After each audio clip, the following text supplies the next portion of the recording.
They just threw me out here and I don't have one. Right down the road. But also, there's a really special song that these guys sing to bring them out. And I asked Mr. Borja if he wouldn't mind starting us out. Yeah, absolutely. Ladies and gentlemen, please give it up for the one, the only, Mr. Misha Collins.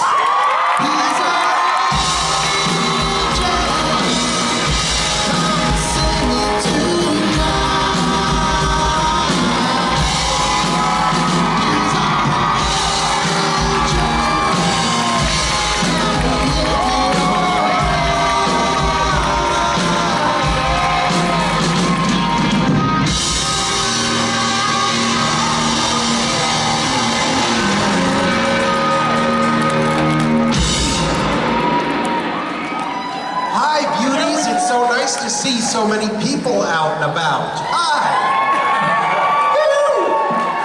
It's also so refreshing to hear that song sung by someone other than Rob. Great work, guys. We have obviated him. Do you know what that word means? It means no longer relevant. He is no longer relevant, which is such a relief, isn't it? Don't you feel like a great weight has been lifted from our shoulders? Rob's not going to see this, is he? No. We're good. Thank you, Mike. Hi. Hi. Is everyone feeling fresh and rested? No.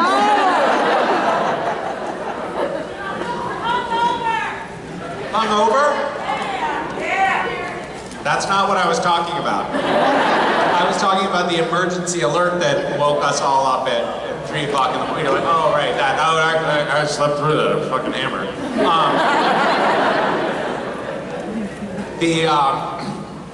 I was lying in my... I just flew in from Europe last night, so my biological clock is a little bit off kilter anyway.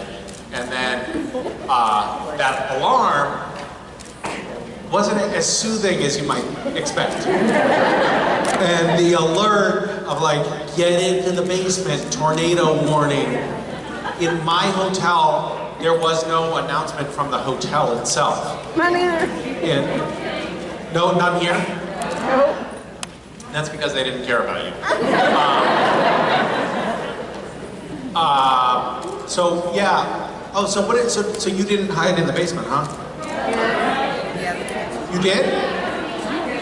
Raise your hand if you listened to the alert and went to the basement. Farewell! I wanted to go with you. So about 10% of you care about your own lives. I tried.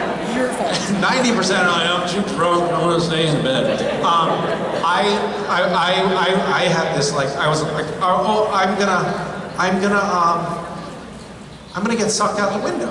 That's what I'm in a hotel, and I was on that, like the 9th floor of the hotel, and I thought, this hotel is strong, it can handle a tornado, and then in my brain I pictured buildings that were like shredded apart. And I thought, maybe I'm gonna be sucked out the window and dashed to the pavement, which is not something that it's not a thought that's easy to go back to sleep with. And then the window started rattling a little bit, and I was like, oh God, this is. Then I thought, you know what I'll do? I'll take the cushions off the couch, and I'll just go sleep in the hallway of the hotel, and that'll be fine. And then I was dragging my pillows out into the hallway. I thought, you know what? I think I'm just gonna get and put this whole going back to bed business to rest once and for all. And that's where we landed. So if I nap up here, please forgive me.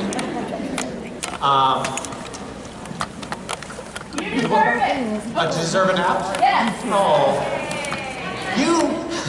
that's so sweet.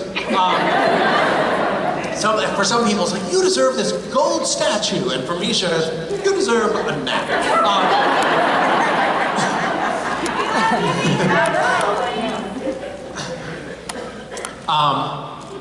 Hello. Hi. Hi. So, you've been doing Gish for many, many years now. Yes. And you have had multiple Gishes in the past couple of years in the same year. Yes. And I was just wondering if you had any plans for any announcements soon. Being that it's December, and I'm sure registration's going to be opening up soon, and we still haven't heard anything about the March mini hunt winners either. And just curious. The March mini hunt winners? Yes, March was supposed to have 3 different categories of winners. Surprise! You're all winners!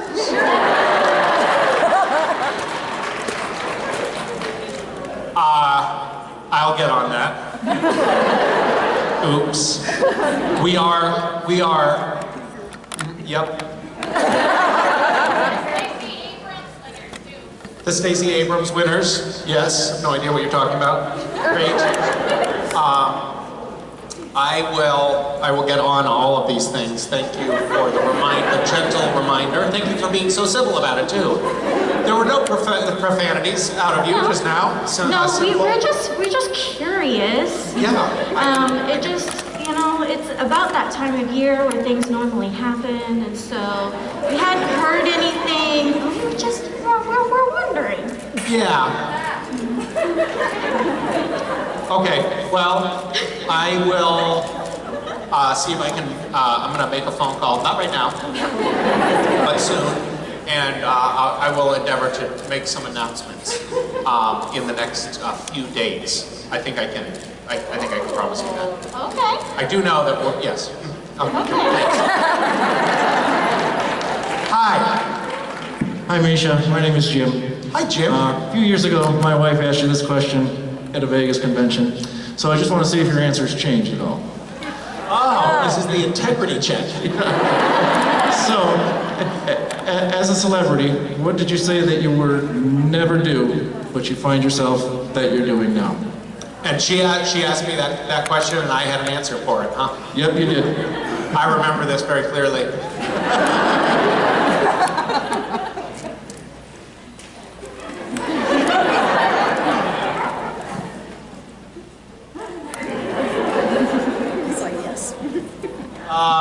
I promise you that I'm going to answer this differently from how I answered it before. One of the so there are lots of things that celebrities do that none of us like. They promote themselves endlessly on social media. Check.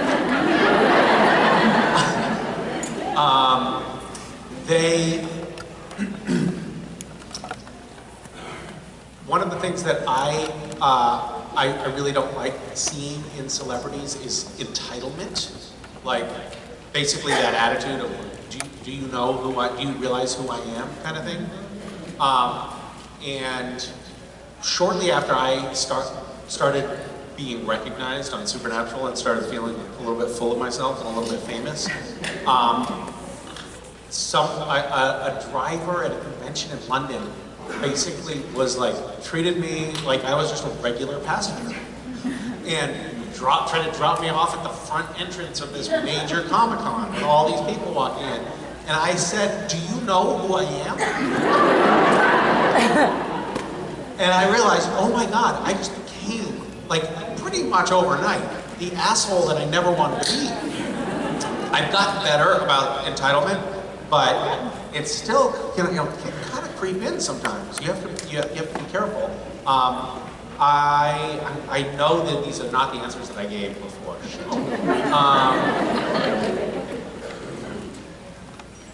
I don't like it when celebrities pimp out their kids. Oops. Your answer back then was you said you would never be doing conventions. Oh! That's right. I had a friend who was on Star Trek. And he was telling me about it. We were both actors at the time, but he was successful and I was in a different category. And he was like, yeah, you know, on Star Trek it's amazing, like they're paying me a bunch of money to go to Amsterdam next weekend. And he was telling me this excitedly at a party at his house. And I remember thinking, oh my God, that's so sad. I certainly hope my career never feels that desperate.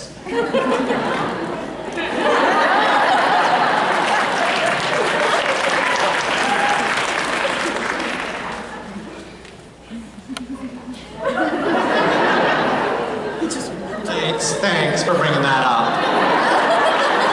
You're the best. Hello, New York Times bestseller Misha Collins. What did you call it? New York Times bestselling author Misha Collins. Can we all do that? Would that be possible for everybody to do? Okay, so I wanted to ask, with your poetry, is it more reflection when you decide to write, or is there sometimes moments that something happens and you're just like, I have to write that down? I think there are different categories. Sometimes I'm going for a run and like a poem sort of like roughly formed pops into my head. Sometimes, I'll just like be watching my kids or something and the outline of a poem will formulate. And sometimes I just like sit down at the desk and grip my teeth and grip my pen and it's almost like, taking a shit. I just try to push it out, So it runs the gamut, and I'm sorry for that visual. It will never happen again. I don't know how to put that back in the... Never mind. Okay. Thank you for that question. Let's move on. Hi.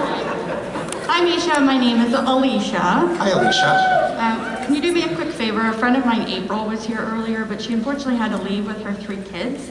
Can you just do me a quick favor and say hello to Isabel, Dagan, and Abby? Hi, Isabel, Dagan, and Abby. Thank you so much, Misha. It's nice to be able to say hi to the 3 people who aren't here. Yeah. They were very It sad. sounds like a good use of our collective time resources. Thank you. Yeah. So you recently tweeted about Dean Cass on AO3 hitting 100,000 fics. My question is, can you tell me how many of them you've read personally, and do you have any favorites?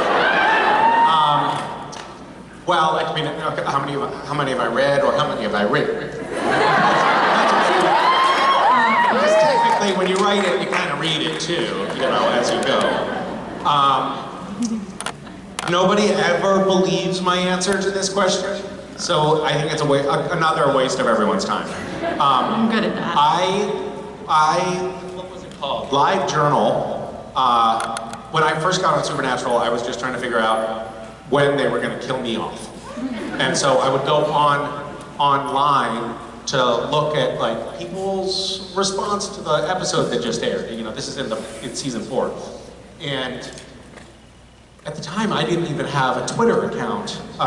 There was no back and forth. It was just me sort of creepily peering behind the internet curtain at what people were saying about me. And one of the places that I could find sort of more trove-like analysis of episodes was on this website called LiveJournal, which I don't even know if it still exists. But there I would see, read like, oh, in this episode, and there was like often it was like, yeah, we like this character, or something. And then I went, I followed some rabbit hole and I found this thing and was like, oh wait, this is weird. This is not like a review of the episode. This is like a scene that we never shot. And it was, I don't know, at one point, Dean or Cass started fellatiating the other one. And I was like, what the fuck? I forget some of the things that we shoot, but I'm positive we didn't shoot this. Anyway, that's it. That's all I ever read. It's not been a, significant pastime for me. But again, you won't believe me, and so I don't know why I went through that. I do believe you. Fun fact, the very first Dean Cass fic was written the night you premiered on the show. Somebody wrote one and posted it that night. That is a very fun fact. I'm good for something. Thank you for that. Do you know what the name of that is? Lazarus Rising. That's the name of the fic. fanfic? It's the name of the fanfic, yes, Lazarus Rising. I bet there's about 500 of those by that title. You have read them. I just stepped in a trap. She knew if she kept me talking, she could get me to reveal. So, how do we count? When I first got on Supernatural and first started going to conventions, this was a taboo subject, and specifically fans were not allowed to ask questions like that. And I want to go back to those times.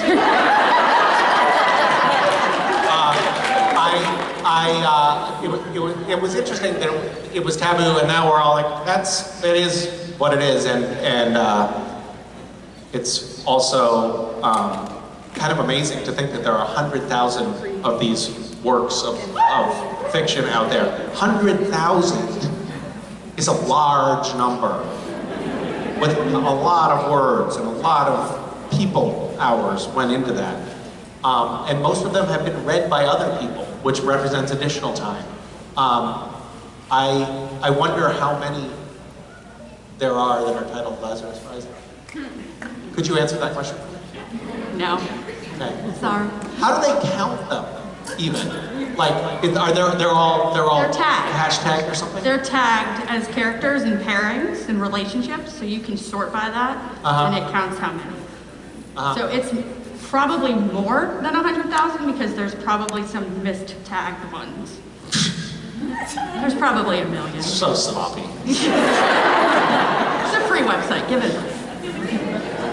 354, thank you for that answer. Hi. Hi, Misha. I just wanted to let you know how much we all love Bridgewater, and we are eagerly awaiting season 2. When do you start recording for that? I have no idea. Okay, all right. Because Aaron said season 2 is coming. It is coming. I agree with that statement. Yeah. Thank you. It was fun to do. It was fun to listen to. I was surprised because I've never done something quite so meaty in terms of a podcast or in terms of voiceover work in general, and I didn't realize how much I was going to like it and how you get to basically, when we were shooting Supernatural, we would go through 8 pages of script on a long day. Like 9 pages was the most we ever did. So 9 pages of a script would be the most we could shoot in a day. And that would be a 14-hour day. And in shooting Bridgewater, the same amount happens on a page in the story, but we would do 100 pages in a day. And so you're just working the whole time. There's no waiting in between. And it was actually quite exhilarating and much to my taste, I discovered. I'm not a great waiter. I'm also not a good waiter, but I'm not great at waiting. Mm-hmm. We are very impatiently waiting. I get impatient. So yeah, it was a lot of fun, and I have been talking to Lauren Shippen, who's the writer and director, about the coming season and ideas for it and whatnot. Oh, that reminds me. She asked if any of my friends wanted to be in it. I'm about to get that from them. Tell her no, I don't have any friends. Thank you. Hi. Hi, I'm Christine. Hello. I have a question. Have you ever stolen, or not stolen, but kept anything from the show as a souvenir or wanted to, but you didn't?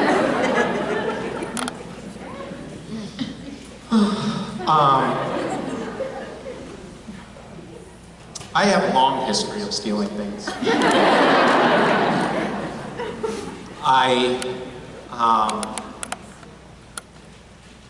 You're not allowed to steal things in Canada. And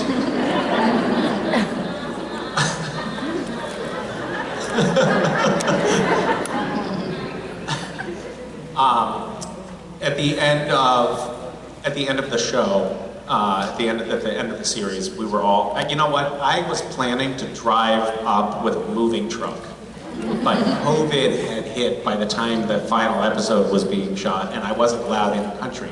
So I never stole the volume of things I intended to. But lucky for me, I did manage to steal some stuff on my last day of shooting. And I, you know, obviously, I'm joking about all this. I would never steal anything. And I, you know, say that both to the authorities and to the executives at Warner Brothers.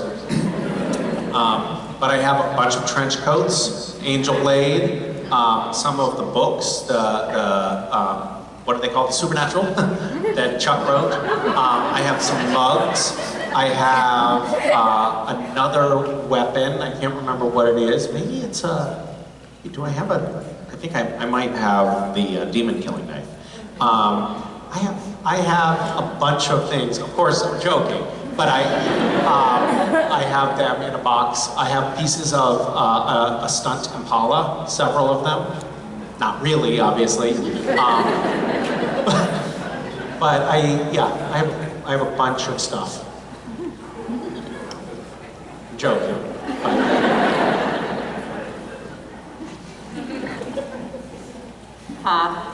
My question is, what is the worst way that your name has been mangled? Well, I don't even know what you're talking about. My name is mangled at the outset because my legal name is Dmitri, and my mother thought the nickname for Dmitri was Misha, but it's sometimes Mitya in Russian, which is different. So Misha is the nickname for Mikhail. So she gave me the wrong, she wanted to call me Misha, but she gave me the wrong actual name. So my name is mismatched with my nickname. And my whole name is mangled at the outset. So my legal name is Dmitri Tippett Krushnik. That's a horrible name. And my grandmother's name was Collins, so I thought, well, that's nice. I've always been called Misha, so actually, like in high school, they had my name as Misha Dmitri Tippett Krushnik, which flows trippingly off of the and so my grandmother's family name was Collins, and so I thought I could do this, and my brother's middle name is Collins. I don't know how he got so lucky, and his also. My brother is Sasha Collins Krushnik, which is much nicer, and my mom wanted to call him Alexander or Alexei or Alexis or Alex, and then have Sasha be the nickname, which is the right pairing for nickname and name. But he was going to choose his real name later, and later it just stayed Sasha. So he got his nickname as his actual name. And I don't know why I'm telling you so much about this, but I do. And so when I decided to be Misha Collins as my stage name, it felt like a relief, because I've always been called Misha, so that actually feels like my real name. And Collins is easy to say, and no one is going to expect me to have a thick Russian accent when I show up at an audition. And but I felt a little bit of compunction about it, because I was jettisoning my dad's last name as my stage name. My Krushnik is gone. And so I called my dad, and I was like, Dad, I decided to go with stage name Misha Collins, and, kind of sheepish, and I'm not gonna have a last name of Krushnik for my stage name, and I'm not gonna have a middle name. And he's like, well, you don't have a middle name anyway. All right, fine. I don't care anymore about your feelings on this transaction because you didn't even know my name. Yeah, I do have a middle name, Dad. It's on my birth certificate and my passport, and you gave it to me. And you're just trying to forget because it sucks. And my grandmother didn't really approve of the exotic name. My mother's name is Becky. My father's name is Richard. So Misha feels a little bit, dissonant, and my grandmother didn't really love it. and so she always called me Misha, just to stick it to my mom. She would never acclimate to Misha. Thank you. I gave you a lot. You gave me a little, and I gave you a lot. That's perfectly fine. Hi. Hi, Misha. This is Leslie, and I wanted to tell you that Leslie. I thoroughly enjoy your poetry book, your poetry in general, when you read to us, and on social media. And I was wondering, are there plans for a book tour with that book, or readings? And would you read for us now? I don't know about, probably not a book tour, because I'm traveling too much anyway. And although maybe if I do more traveling, I might just try to fold in some bookstore stops along the way. But I've sort of not had the bandwidth for that lately. Yesterday, I was delayed in my travels, so yesterday's plans had to go out the door, but I was going to be recording the audiobook version here in Nashville yesterday. Now that's going to have to wait until after the new year, but soon I'll record an audiobook version, which will be fun, I guess. Although I have to say, I feel very comfortable getting up on stage and talking about nonsense. But when you ask me to read a poem, I get super nervous. So we'll see. Maybe like the whole audiobook will be my voice sort of trembling as I read my poems. But yeah, I would read one, but I don't have a book.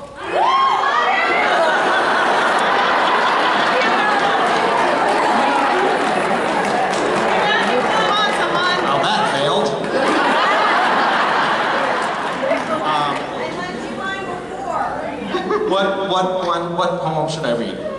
I'm terrible at the titles, but my favorite one has a line in it about the sky being the perfect color of cold. Okay. Can you find that poem for me? I don't have the book with me. Because otherwise I'll be looking through the book looking for it. Thanks. Oh my God, that's a fan.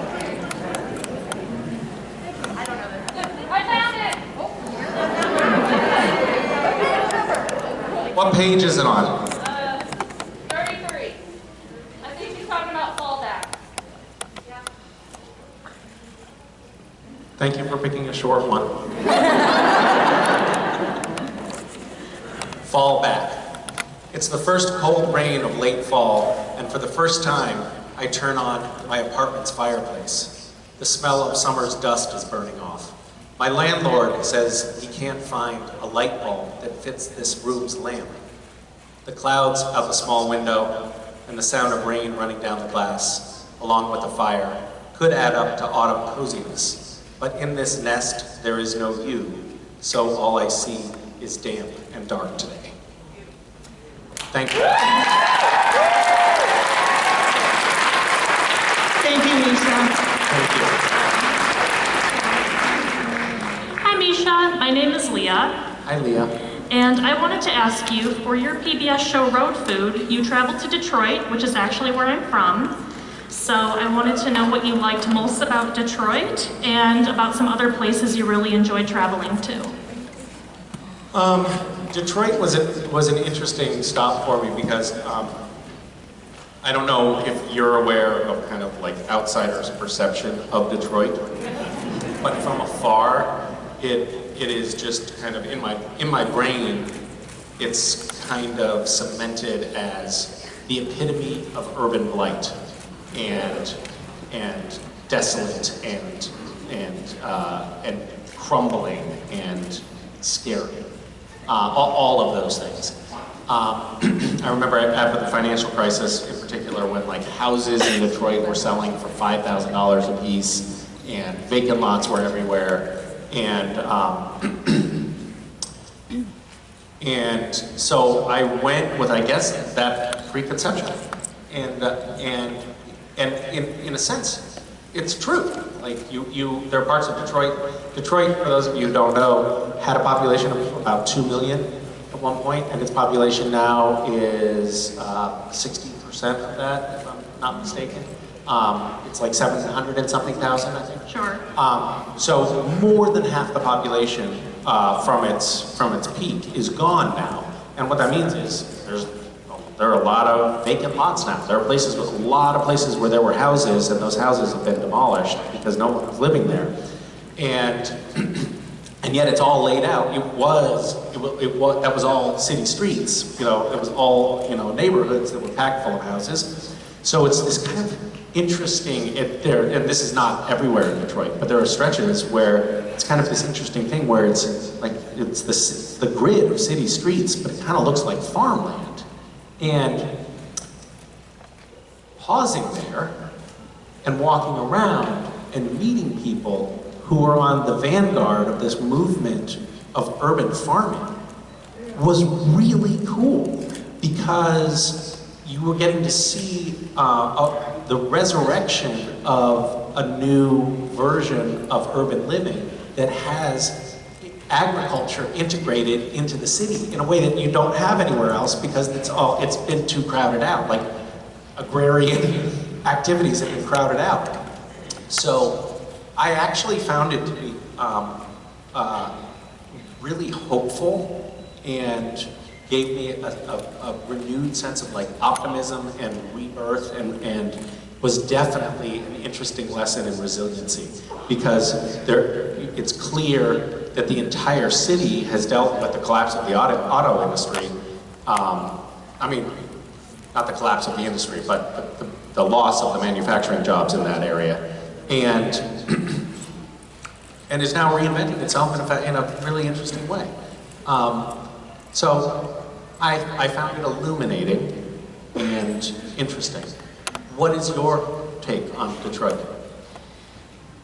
I mean, I don't think I could say it better than you could. I really appreciate you giving it a chance and going even with your preconceptions and seeing it for what it is, in a beautiful place. And I really hope that at some point you can come back and continue to experience it.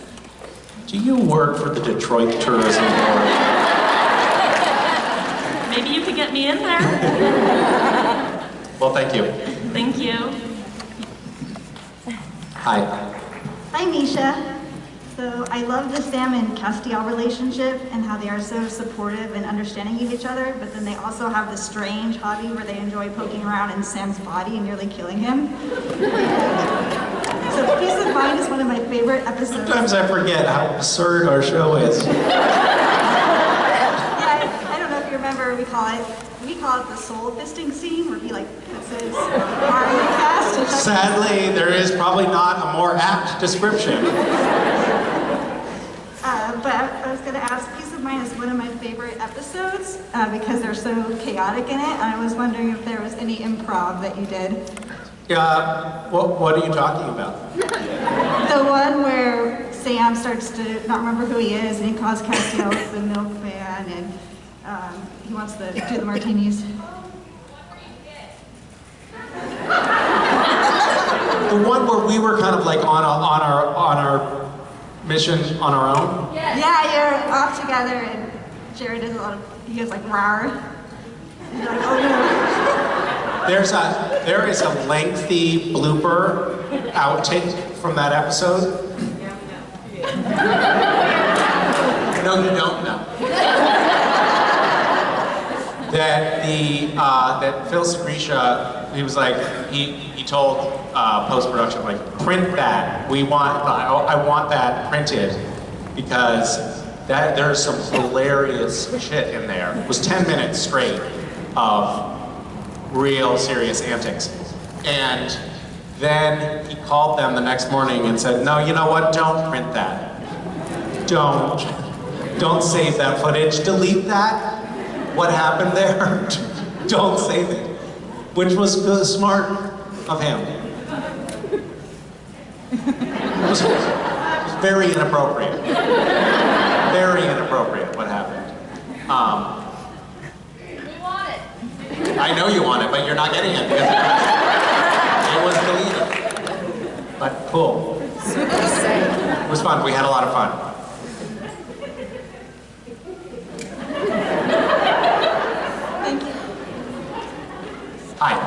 Hi. I'm Lo, And I was just wondering if you have some sort of not everyday item that you carry with you like anywhere you travel that is like emotional instead of necessity. I have a couple of things. I have a note from a recent Father's Day note from my son that I've been carrying around. The gist is, you're not so bad. That's good. I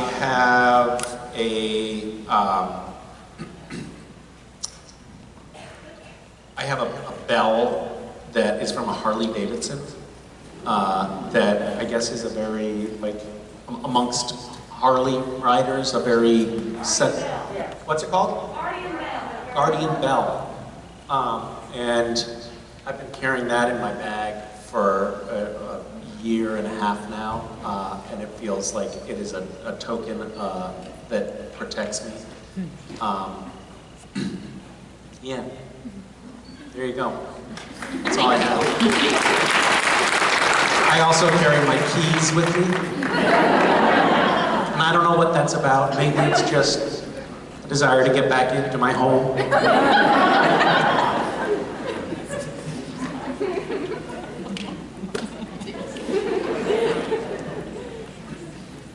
Hi. Hi, my name is Teresa. I came here from Connecticut. This is my first convention. Oh my goodness. Very excited. My sister actually is in the audience. Her name's Renee. She met me here. She came from Nevada. Could you just say hi to her? Hi. Hi. Hi. And then I actually do have a question. She met you here? So she flew from Nevada and I flew from Connecticut. And Is this the first time you're meeting? Yeah, we don't know each other very well. We came out here to I got the sister. Somebody's like, your sister's you idiot. Yes. So I do have a question, actually. Okay, One of the things I'll say is that the show for my sister and I really helped carry us through a lot of really challenging times, as I'm sure a lot of other people have experienced. One of the things that I loved the most about the show was the character development, and I was wondering if you could talk a little bit about any stage or phase of Castiel's development throughout your time on the show that you found most engaging or meaningful to engage with. Good question. Was that your sister? That would be my sister, yes. She's very supportive of you. She's adorable. She really is. Is she the younger sister or the older sister? She is the younger sister. Younger. That's nice that you support your big sister. Thank you, Misha. Thank you. She's awesome. Oh, you too.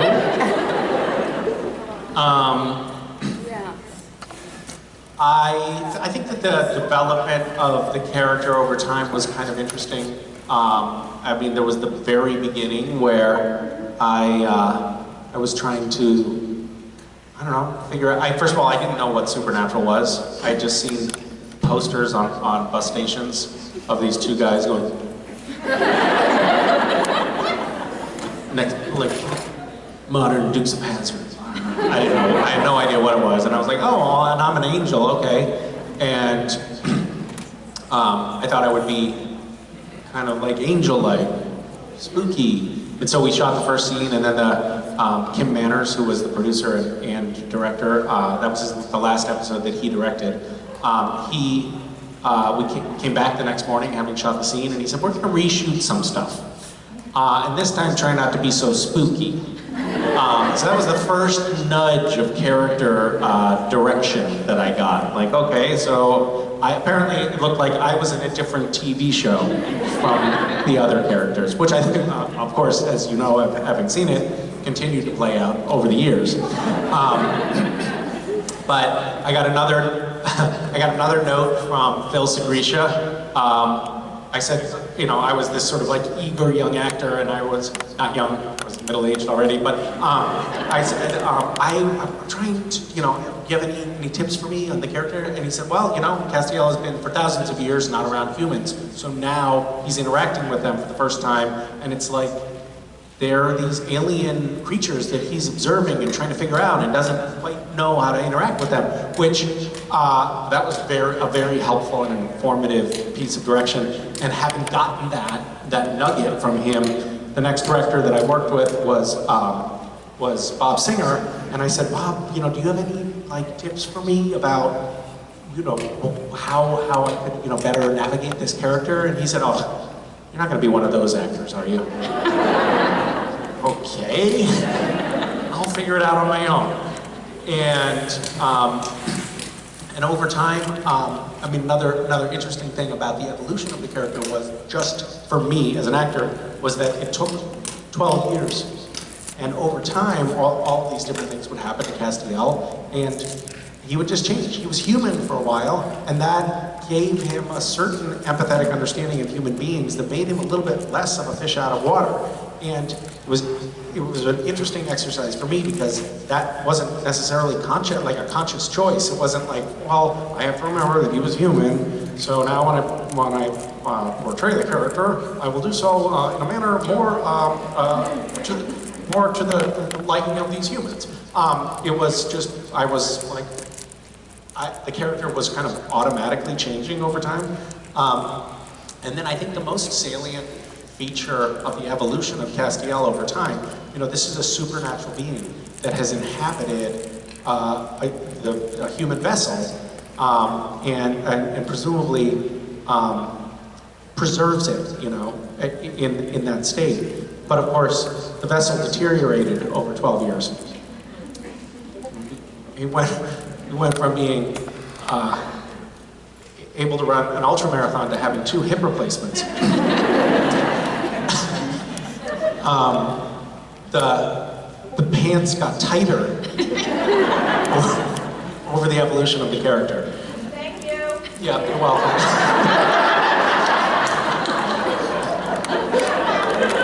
That may have been my sister. Was that Renee cutting me off? Thank you.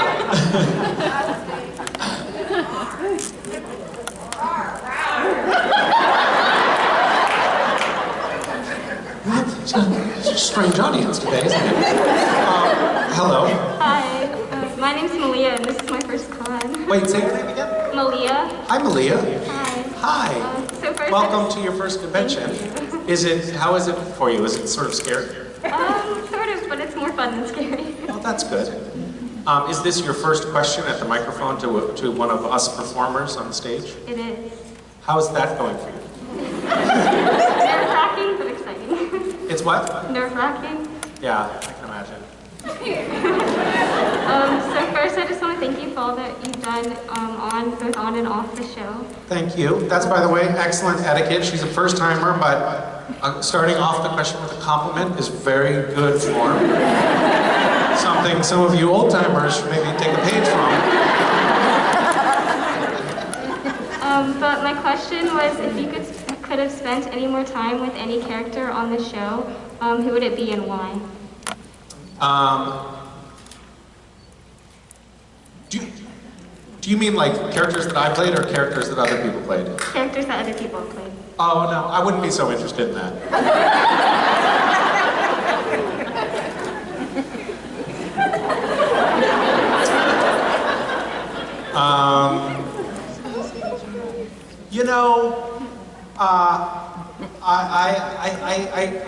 I just got the sweetest email from Jim Beaver, who he had read my book, and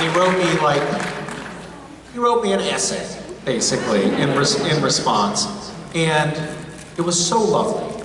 But it made me realize, like, oh, I miss Jim, but I also wish I had more time with him. And Bobby and Cass didn't have we didn't have a lot together. We were in a bunch of scenes, a bunch of episodes, but it was usually like the whole gang, and we didn't have much time as like one-on-one character development on the show. So I would have loved to have a more in-depth relationship with the avuncular Bobby, because I loved that character, and I think that could have been, that could have been a rich well to draw from, and I also would love to have had the opportunity to spend more time on set with Jim Beaver. There's my answer.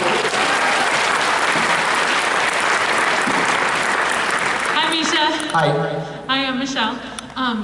My question for you is, you like poetry just a little bit. And I was wondering if Cass were to write poetry, what topics do you think he would write about? You can take that however you want. I think that Cass would probably write about soul fisting.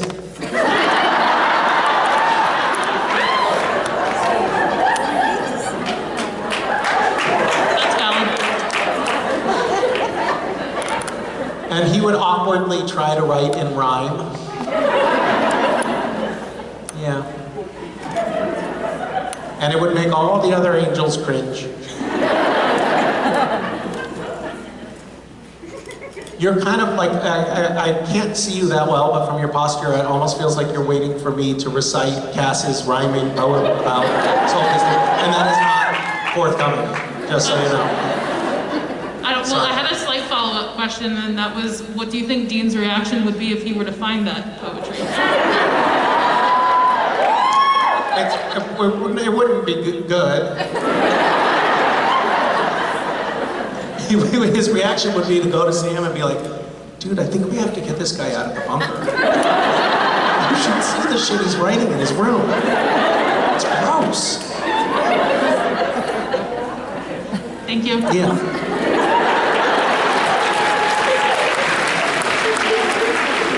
Hi, Misha. Hi. Ashley from Brooklyn, Ohio. Brooklyn, Ohio? Port Clinton, Ohio. Wait, say that again? Port Clinton, Ohio. Okay. I believe you. I'm not going to try to say it back to you. I'm done with that. It's near Toledo. I really didn't have a question, but I was just wondering how your kids doing? How are my kids doing? Yes. Well, thanks. That's a question. Thanks for asking. I think they're doing okay. I've been doing the show Roadfood, which is causing me to travel, and it's taken a little bit longer than I had originally thought it was going to take when I signed up for it. And I also told them when I was signing up for it that I definitely had to be done shooting by the end of the summer because I had a bunch of conventions and didn't want to be away from the kids so much. And then we started shooting at the end of the summer. So I've been away from them too much this fall, and that's been a little bit challenging for me. I call them, and they seem fine, which is sort of depressing. But they're doing okay, yeah. I realized my sort of extended family has come to my house for Christmas, and we have often struggled with what are we doing as a family unit for Christmas? What is our plan here? Are we all just buying as many presents as we can for each other, or are there limits? What are we doing? And I realized that I was having anxiety about that process. I don't know if you do. Do you do Christmas? Yes. Yeah. So a lot of people love Christmas, but I've always had this problem with Christmas, which is you go down. This was as a child. I would not be able to stay in bed. I was so excited. The anticipation was so exciting. Like, well, first of all, this is gonna turn into another long answer. My grandfather, we would have Christmas with my grandparents, and my grandfather had a bear trap. And he would always set a bear trap with milk and cookies in it right in front of the fireplace. And his rationale, which I was 100% behind, was Santa Claus is coming down the chimney, he's exhausted, not watching what he's doing, and he's a sucker for milk and cookies. We know that about him. He has on his back all of the presents for all of the children in the world. We catch him, we are in Fat City. We have all of the presents. So every year we would set the bear trap, and in the morning I would be like, no, I hope we got Santa. And I'd run downstairs, and inevitably there are a few crumbs and an empty glass of milk. The trap is closed, and there's a small piece of red velvety fabric in it. he always managed to get away and get the milk and cookies. Wily bastard that he was. So, but I always had this like anticipation for, you know, that excitement about opening the presents. But then there was always this like, there was too many presents, and at the end of opening all the presents, I always felt this emptiness. Like, is that it? I'm supposed to feel satisfied, but I don't feel better. I just feel a little bit hollow from this interaction with things. So, and I realized I still don't look forward, even as an adult, giving presents to my kids and watching them sort of like tear things open and the sort of weird gluttony and selfishness of it all. These disgusting animals that I created. And so I kind of floated it to Mason. I was like, Mason, I have a weird idea. What if this year we just don't do Christmas presents for each other? What if we just find some other families out there who actually like feel like they need and want things? Because I had asked the kids, what do you want for Christmas? And they're like, I don't know, we kind of have everything we want. And Mason was like, yeah, let's do that. And she immediately started making a list of the things that we could give to other families. And then Wes from the kitchen was working on his homework and he overheard us talking about it and he said, yeah, I want to do that.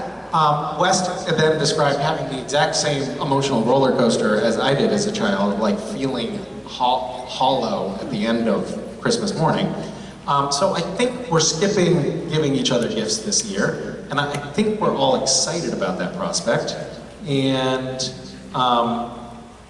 yeah, I don't know. You know, I don't know why I went on this long rant. When I was 6. The mother of a kid in my class gave my mother $100 to buy me and my brother Christmas presents that year because we just had, the bank account was empty. She didn't have any resources at that point. And so she bought us Christmas presents with that $100. And it made a big difference to us because we just really didn't have a lot at that point. And I think that the prospect of maybe being able to do that for a couple of other families with my kids sounds like a much better use of our time on the holidays. So we'll try it, and I'll report back. I'm worried that their mom is going to get them like the best gifts ever, and I'm going to be like, shit, I should have gotten them good presents too. So we'll see how it goes. But thanks for asking. Yeah. Okay. Hi. Hi, my name's Aishlyn. My sibling Asher says hello. Hello. And my question is, how did you go from politics and working in the White House to acting? It's not that far a leap, is it?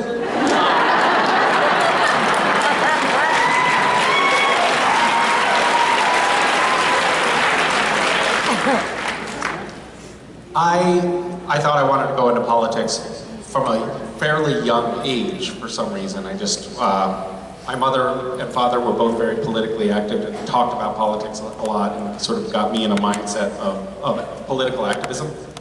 And I was very focused on that goal. So, you know, working at National Public Radio and interning at the White House and the course of study that I followed in college was all sort of geared to that. When I got to the White House, and actually, so I was concurrently at National Public Radio and the White House in Washington, D.C.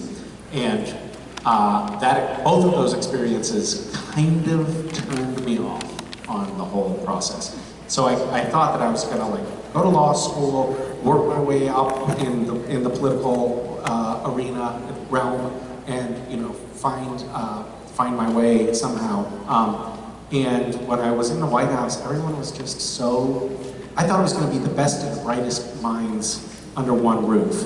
And what I found was something else. What I found was a bunch of sycophants. Like everybody who was working, except for cabinet level positions, everyone was like somebody who had donated their time or their parents had donated a lot of money to the campaign. They were people who just like were in lockstep with whatever Bill Clinton was saying, and there was not a lot of exchange of ideas in the hallways. It was more just an army of people who are wholeheartedly throwing their support behind this person. And that wasn't really what I wanted to be a part of. And it seemed like there was a lot of compromise and, you know, all of the things that we all know about politics. So I thought, that's gonna suck. I don't want to do that. Maybe I'll just go get famous and then use my influence to, you know, as a celebrity to try to do good things. And then I went and I thought, I gave myself 5 years. It's like, I'm gonna get famous in 5 years. 5 years later, I was collecting unemployment. And it was a long time of really struggling as an actor. And over time, I completely kind of forgot about that bigger goal. And just became like, I'm just trying to be a working actor, and that's it.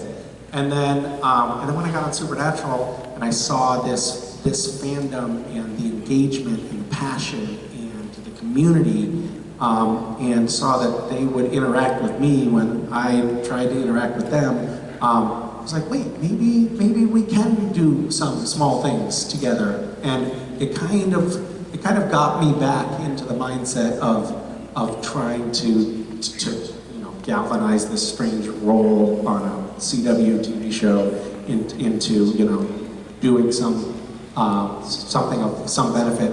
You know, in some weird way, it came full circle for me. But it's been a strange journey, I could say that much. Yeah. Thank you. Thanks.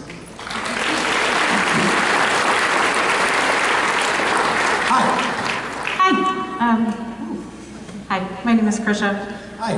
First, I just want to thank you for your support and validation of queer fans and Castiel fandom. It's meant a lot to so many of us. Thank you. My question is, throughout the pandemic and quarantine, I know you were texting with a lot of fans, which is certainly a different way to engage with fandom. And I was wondering what that experience was like for you. It was nice.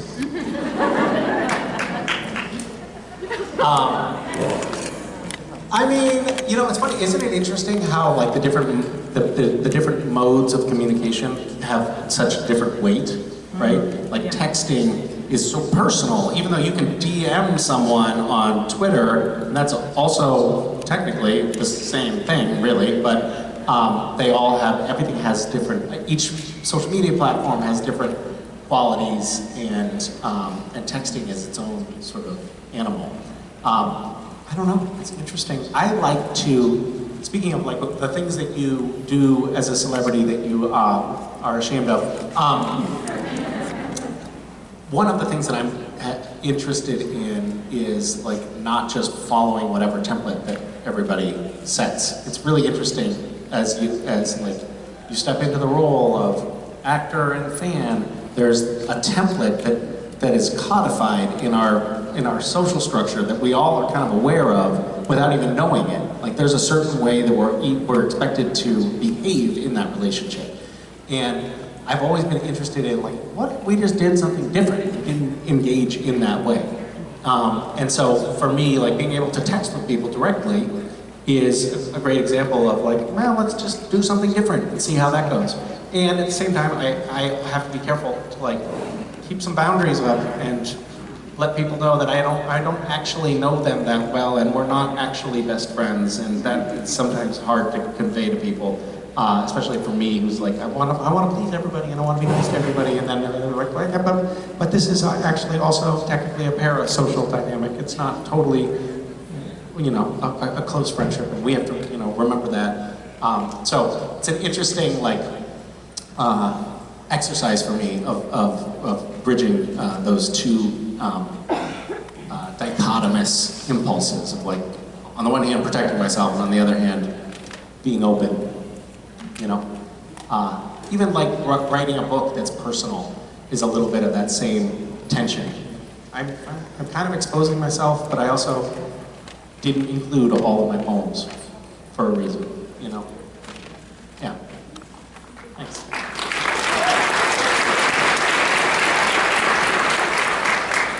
Hi, Misha. I'm Michelle from Alabama. Hi, Michelle. My first convention. And my question is about all the pranks on set. So everybody knows that Jensen and Jared pull a lot of pranks and that you got a lot of pranks pulled on you.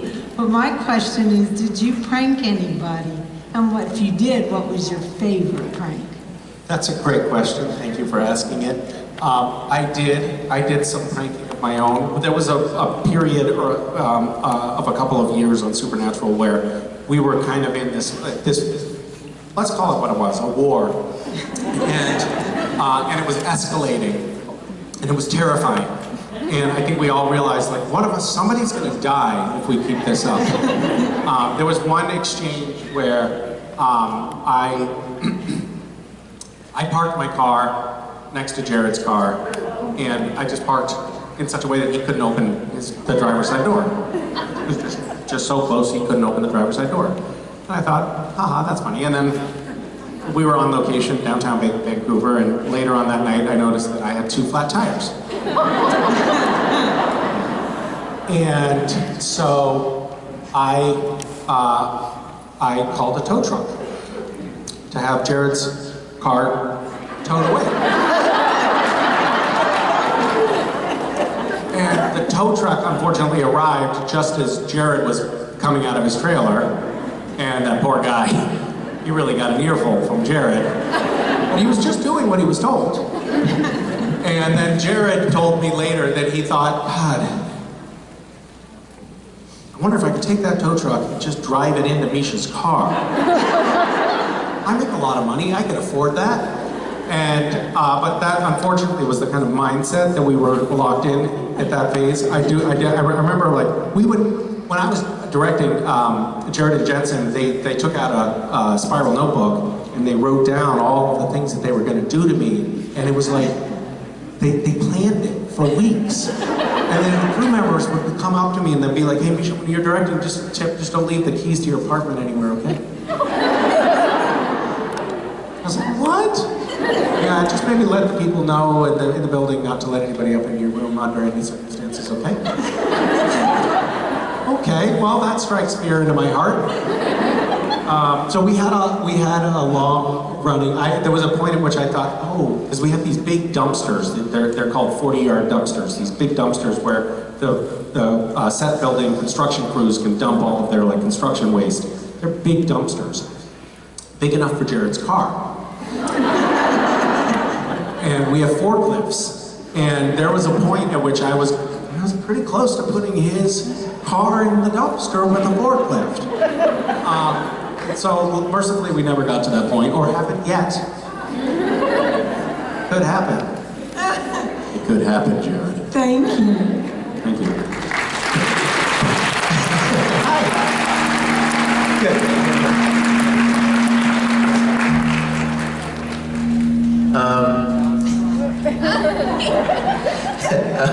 How did it go for you? I think it went pretty well. I rambled a bit today, and I apologize. It's your panel. It is my panel, but it's their time.